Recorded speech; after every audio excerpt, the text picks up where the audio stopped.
আমি বঙ্গবন্ধু শেখ মুজিবুর রহমানের দোসরা ছিলাম। স্বাধীনতা যুদ্ধ করেছি, মানে কিছু লোকের সাথে পাকিস্তান ভেঙেছি। 6 মাস ঘুরছি, এটা অভ্যাস হয়েছে। আমি এখানে আনন্দ পাচ্ছি এখন।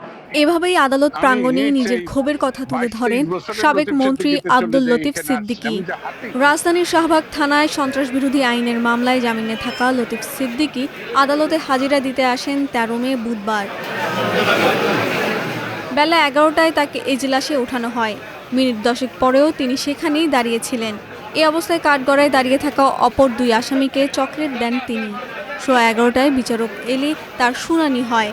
পরে লতিফ সিদ্দিকী হাসি মুখে এজলাস ত্যাগ করেন।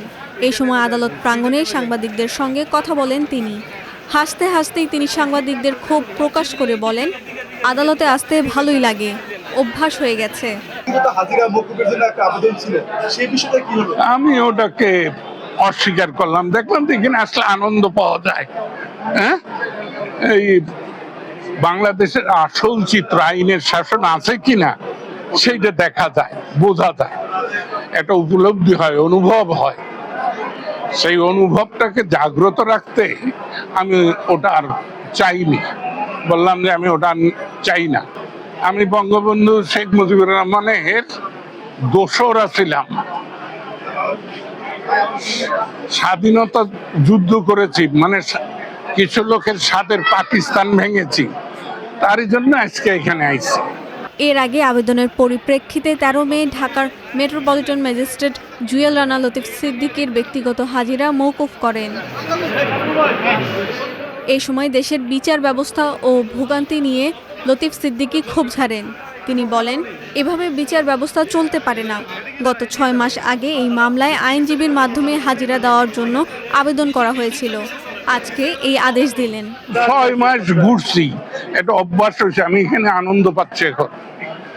আমি সেই 22-23 বছরের লতিফ সিদ্দিকীতে চলে যাই এখানে আসলে। আমি যে হাঁটি, তখন কিন্তু আর আমার 89 বছর বয়স থাকে না। এই আনন্দটা উপভোগ করতে চাই। দেশটা অবিচারের রাজত্ব হয়েছে, অনাচারে, ব্যভিচারে।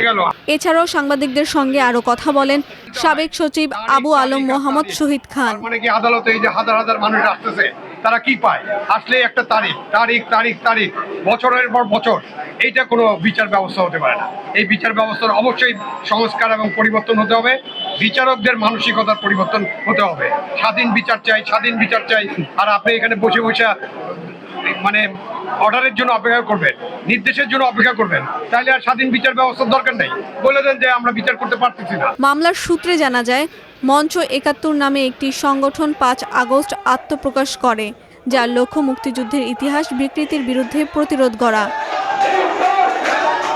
এর অংশ হিসেবে ২৮ আগস্ট ডিআরইউতে গোলটেবিল বৈঠক চলাকালে একদল ব্যক্তি হট্টগোল করে ভেতরে ঢুকে অনুষ্ঠান ভঙ্গ করে দেয়, ব্যানার ছিঁড়ে ফেলে এবং অংশগ্রহণকারীদের লাঞ্ছিত করে।